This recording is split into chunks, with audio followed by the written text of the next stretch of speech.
Mas, nesse exato momento, só convocando aqui minha diretora Helena, a gente vai fazer uma entrevista nesse exato momento, porque a tolerância zero não acontece só aqui no Brasil, ou pelo menos deveria ser, né? Porque uma atendente reagiu às ameaças de um cliente após uma discussão sobre o valor das bebidas em uma cafeteria no sul de Seattle, nos Estados Unidos. Temos as imagens aqui para vocês assistirem. Vamos entender exatamente o que aconteceu. O sujeito... Olha... meus amigos, a mulher trouxe ali uma pira, um machado, o que foi aquilo ali? Um martelão, e estourou o vidro da frente do carro do sujeito. Vamos ver de novo no replay. Olha, nossa. É brincadeira mesmo. Para quem tá no rádio, né, só entender, se trata de um delivery, e aí o passageiro, o motorista desse carro, na verdade, o cliente, disse alguma coisa, um drive-thru. Pelo visto, o homem saiu do veículo, se aproximou da janela do famoso drive-thru, para quem tá na pressa e quer pegar um lanche, mas acabou jogando o café gelado na barista, o que jamais se justifica, uma atitude lunática. E, obviamente, a jovem reagiu rapidamente, deu aquela martelada no para-brisa do veículo do cara, e o cliente saiu realmente todo molhado de café, todo melado, ou pelo menos todo melado de vidro, melhor dizendo. Mas o que leva as pessoas a chegar a esse nível? Meu irmão, então um manicômio esse começo de programa aqui na segunda, mas vamos tentar entender a psicologia por trás disso, né? Sobre o que pode explicar esses ataques de fúria. A gente pode seguir, então, nesse exato momento com uma entrevista para entendermos a origem desses ataques, né? Quais são os gatilhos, como evitar chegar numa situação insana dessas. Vamos começar nesse exato momento com Anderson Gomes, ele que é psicoterapeuta clínico, que tem um trabalho voltado à saúde emocional das pessoas. Realmente eu imagino, doutor Anderson, que no meio dessa sociedade doente em que a gente vive, a fila do seu consultório deve estar grande, né? Mas que situação, hein, meu querido? Bom dia. Bom dia, Marinho. Bom dia a toda a equipe, quem assiste Jovem Pan. Eu trabalho com parapsicologia clínica, sou especializado em neurociência, especializado em hipnose clínica. Veja, é muito comum esse tipo de acontecimento, a gente vê todos os dias no noticiário. Mas vejam que eu estava observando aqui o VT de vocês, o que acontece principalmente? A situação da frustração, né? Qual é o nosso nível de capacidade de lidar com a frustração? Em todos esses casos, demonstrou que as pessoas estão atualmente, né, com um limite muito pequeno. Agora, é claro, de onde vem isso, esse limite? O que está atrás de tudo isso? Precisamos observar como é que está a vida dessa pessoa, né? Muitas vezes tem aspectos da educação, aspecto das frustrações que ela já vem desenvolvendo sequencialmente na vida, às vezes opressões, às vezes está em ambientes onde ela é constantemente humilhada ou desvalorizada e, de repente, ela explode ali num surto de fúria, né? Então, existem diversos tipos de casos. E casos também como o próprio abuso, como a gente viu, né? O atirador, né? De repente, no caso da jovem do café, sofrendo humilhações de clientes e, de repente, ali ela resolveu descontar. No caso do atirador, claro, de repente vem de uma crença que ele tem, da sua capacidade de exercer o seu poder ali, ou fazer valer a importância que ele acredita, né? Ele só acredita ter perante as outras pessoas. E assim as pessoas vão agindo dessa forma descontrolada e exercitando, né, esse descontrole e ocorrendo danos. Existiu aí um outro caso, se não me engano, no Rio, onde o rapaz deu um chute num idoso, o idoso caiu e veio a falecer, e agora ele tá se arrependendo da situação, tá? Se eu não me engano, doutor, foi no litoral de São Paulo, certo? Em Santos. Foi em Santos, na verdade. Isso, litoral em Santos, né? Litoral de São Paulo. O que falta nisso? Quando a pessoa passa por frustrações, quando ela começa a notar que o limite dela está muito tênue ali, ela precisa, sim, de terapia. Ela precisa, se está muito forte, procurar psiquiatra. Inicialmente, o psiquiatra vai atuar ali com a medicação. Psicólogo também, fazendo psicoterapia, coisas do tipo. No meu caso, nós vamos também olhar a emoção dele e trabalhar com hipnose clínica, de reverter esse histórico que ele tem de sentimentos, de emoções em relação a isso que deixa frustrado, para que ele tenha mais equilíbrio, para que ele tenha formas de, quando chegar esse momento que ele vai explodir, no caso principalmente da hipnose clínica, ele conseguir ter práticas onde ele vai retroagir essa emoção, né? Porque quando a gente fala de sentimento é algo muito mental, emoção muito fisiológico. Então, nós costumamos dizer, né, que ficamos cegos de raiva, que queimamos por dentro, porque realmente aquilo no corpo eclode, né, aquela raiva, e às vezes ela não tem nem muita ligação com o fato.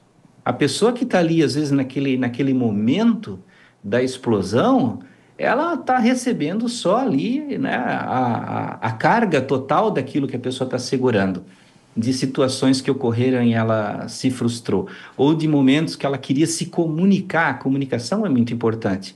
E ela não se comunicou, não disse o que sentia, não fez valer a sua opinião de um momento, numa situação clara, educada, e aí de tanto reprimir aquilo, ela resolve colocar para fora com agressividade. Às vezes a gente vê no lar, né, agressões físicas na família. O marido no trabalho, ele pode estar sofrendo humilhações, mas ele não consegue, com respeito, com educação, colocar aquilo para fora, se comunicar. E o que ele faz? Eu não consigo agredir no trabalho, eu agrido em casa, então. Né? Lá eu vou ser o rei, que não é justificado de jeito nenhum. Em todos os casos de agressão, doutor, por mais que exista ali, né, um fator psicológico qualquer, precisa valer a lei, precisa valer ali uma reprimenda da lei, um processo, porque não pode ficar assim impune. E aí, é claro, depois que a pessoa sofrer isso, aí ela vai buscar a terapia dela, ela vai buscar a forma como ela vai tratar. Mas de forma alguma, né, pode existir esse tipo de situação.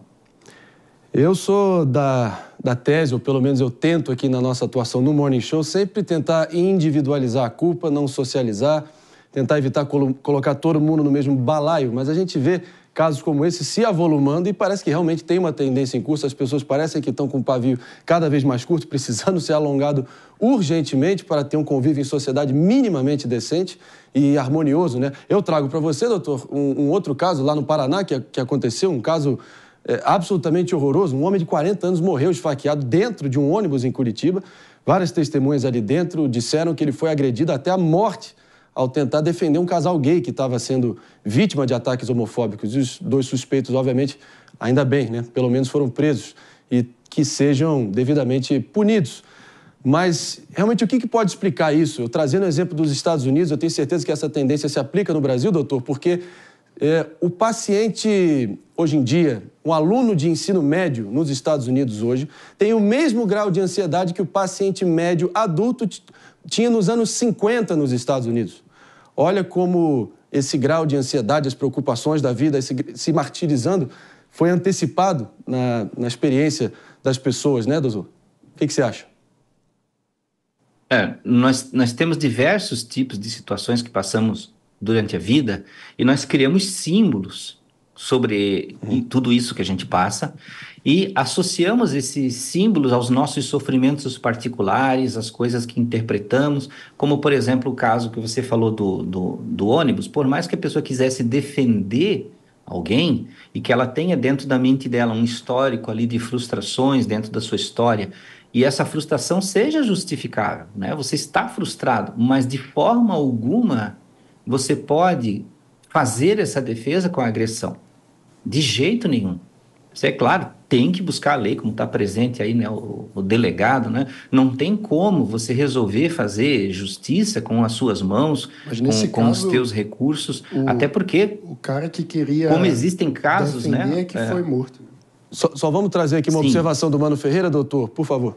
Não, é que nesse caso, a pessoa que tomou a iniciativa de defender o casal gay que estava sendo vítima de homofobia, ao tentar sair em defesa do casal, ele foi agredido, né? Então, quem foi esfaqueado foi a pessoa que foi defender. Sim, e de forma alguma. Vocês vejam que ali nós temos uma situação de crenças que as pessoas têm em relação a algo que acontece na sociedade. Então, eu acredito que existe aqui um campo que eu preciso defender, o outro, né, de repente, é contra aquele campo, e não importa a forma como você veja a vida e interprete a vida, de jeito nenhum nós vamos resolver na base da facada ou na base do tiro. Nós precisamos criar formas de discutir as situações, formas de educar. E se você, isso eu falo para qualquer pessoa que está ouvindo nesse momento, em qualquer campo da sua vida, seja uma crença, seja algo que você passa, seja uma questão da sua personalidade íntima, particular, não importa o que acontece. Você precisa tratar isso de forma terapêutica, como eu disse, seja pela psiquiatria, seja pela psicologia, seja pela parapsicologia clínica, hipnose. Você vai procurar o campo que você prefere ou o que é mais adequado, né? Para que você tenha uma forma de mediar isso que cresce em você. Porque pode ser qualquer tipo de distúrbio, de disfunção, não importa. Você tem que procurar antes disso explodir. Porque depois que acontece, né? Depois que acontece, aí é a lei que vai ter que resolver, né? Então não adianta, não vai adiantar depois dizer, eu vou buscar terapia agora, mas aí já aconteceu o dano, tá? Então precisa antes. E existem muitas formas, desde formas simples, como as pessoas fazem hoje, prática de mindfulness, né? Que é fazer meditação e coisas do tipo, relaxamento, respiração, a coisa mais comum que existe no mundo. Você parar e respirar fundo. Sentiu que eclodiu aquela sensação. Tem pessoas que têm isso no trabalho, podem ter ataques de fúria no trabalho, está lá num escritório, um dia a dia puxado, né? Está lá na beira do burnout, lá, né? Às vezes, não só o trabalho excessivo, mas sofrendo perseguições, assédio moral, humilhações, né? Injustiças no trabalho. E aí chega no momento que você resolve agredir alguém no seu trabalho. Então, se você busca antes isso, e resolve praticar, né? A hipnose tem muito isso, de você conseguir com um trabalho de auto-hipnose, né? Você controlar o seu ânimo e aí você buscar, sim, mais eficiência no seu trabalho, mais capacidade, né? E não chegar nesse pico aí. É claro, você vai ter que estudar muito autoconhecimento também, porque como no caso do homem ali que atirou, ele tem uma visão, né? Uma visão muito errônea do que ele acredita de como é a vida dele. Né, que ele tem o poder, né, a licença, digamos assim, para ver um carro com uma família dentro e atirar. Isso é loucura, um desvio da personalidade muito grande, né, da crença que ele tem ali. Mas isso não livra ele do crime. Sem dúvida. E não pode ser assim jamais. Mas a gente agradece demais a sua presença aqui, excelentes observações, dicas mais importantes ainda. Obrigado. Esse foi o doutor Anderson Gomes, obrigado demais. Ele que é psicoterapeuta clínico. Obrigado. E realmente a gente agradece a sua presença aqui e sempre portas abertas para você voltar aqui para o Morning Show. Obrigado. Claro, obrigado. 10 horas e 24 minutos, Palumbo. Ninguém vai usar óculos cor-de-rosa aqui no Morning Show. Todo mundo tem algum grau de apurrinhação na vida, todo mundo sabe onde o calo aperta e ninguém vai aqui achar que a vida é mil maravilhas. Todo mundo tem problema, mas acho que está na hora de, pelo menos, ter esses exemplos e ver como os perpetradores estão lidando com as consequências para que as pessoas possam ter isso como exemplo do que não fazer, alongar o pavio, porque inteligência emocional é uma das grandes armas em qualquer cenário, né? O que você acha? Eu concordo contigo. Eu, por exemplo, sou uma pessoa extremamente beligerante. Meu pavio queima com uma facilidade. Eu acho que eu sei disso, sim. Já ouvi falar. E o que eu faço? Eu rezo muito. Então, eu vou para a academia às 6 horas da manhã, na saída eu vou rezando, pedindo mansidão, oro durante o dia e agradeço a Deus. Então, a minha fé e a minha religião me ajuda a ser um pouquinho mais calmo, porque senão eu matava um por dia. E as pessoas falam, mas você é tão nervoso, você vai na missa, você reza pra caramba. Falei, pois é, se eu não fosse, eu matava um. Mas sabe o que eu acho, até assim, uma coisa pra gente refletir? Por exemplo, o Palumbo, né? Ele acabou de falar aqui que se pudesse... Mas é uma pessoa que anda armada o tempo todo, e eu vejo policiais militares, policiais civis, até mesmo CACs, que jamais em discussões, eventuais discussões... Nunca puxei uma arma em briga de trânsito, por exemplo. Nunca puxei uma arma em balada, sabe que eu não vou em balada, em barzinho, nunca. Aliás, eu faço questão de esconder a minha arma. O cara que puxa uma arma numa balada, numa briga de trânsito, é um imbecil que deve ser preso. Já viu isso acontecer? Dentro de um estabelecimento fechado? Não, nunca vi. Senão você teria prendido a pessoa, né? Claro. Mas não vi, não. Basta um doido só, né? Pra que dar chance ao acaso? Desde porque então. eu tenho alguns amigos, né, que são policiais, enfim, vivo nesse meio. Sim, então, geralmente eu até vi um episódio de discussão uma vez e ele não sacou a arma. Porque o Palumbo acabou de dizer, né? A pessoa tem algo a perder e ela tem um equilíbrio psicológico para lidar com aquela situação. Então não é porque andar armado que eu vou sacar a arma e eventualmente atirar contra a pessoa, ameaçá-la também. Porque acontece muito, né? De tirar a arma e ameaçar a pessoa. No momento que a gente vai fazer um rápido break para você que está nos escutando na Rede Jovem Pan de Rádio aqui no Morning Show. Cobertura a todo vapor, excelentes dicas. Sua dose matinal de informação e entretenimento sempre aqui, 10 horas e 26 minutos. Daqui a pouco a gente volta. E claro, ampliando a discussão aqui, realmente situações doidas, insanas que a gente vem acompanhando aqui. Mano Ferreira, você que é um cara mais dócil, tem ali um pavio mais longo, mas cada um tem ali o limite, alguns gatilhos. Qual é o seu, por exemplo? Olha só. Cara, depende. Eu acho que as coisas são muito relacionais, né? Então depende do tipo da relação, onde é que o calo aperta. Voltando a esse caso do Paraná, então, mano, deve dar uma sensação de impotência ali, vendo aquela injustiça tão flagrante acontecendo, e basta alguém ali, enfim, basta acionar um gatilho para a pessoa tentar, enfim, intermediar a situação, mas teve uma consequência trágica nesse sentido. Essas coisas são bem complicadas, né? Porque, por um lado, né, quando a gente convive e vê algum tipo de injustiça, se omitir é muito triste, né? Quando você está vendo uma injustiça, o ímpeto é de tentar intervir na situação e defender quem está sendo injustiçado. Esse é um ímpeto natural. No entanto, numa sociedade violenta como nós vivemos, o Brasil, infelizmente, é uma sociedade muito violenta. Isso, muitas vezes, gera um risco muito grande. Você sabe que minha mulher é psicóloga e ela tende a intervir em situações na rua, assim, quando está vendo algum tipo de injustiça, ela não consegue se controlar, ela intervém. Algum caso recente onde ela... Tem alguns casos, por exemplo, teve uma vez num supermercado que ela viu uma discussão entre a atendente e o cliente, ela se colocou ali, mas, enfim, ela consegue, por ser psicóloga, tem a habilidade, consegue acalmar os ânimos.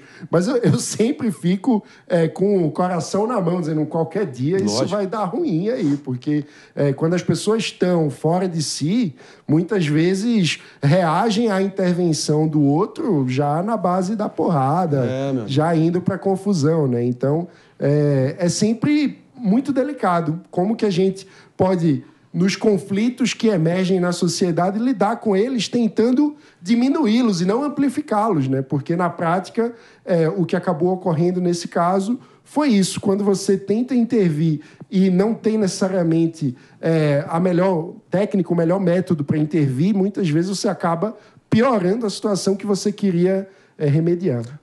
Boa, mano.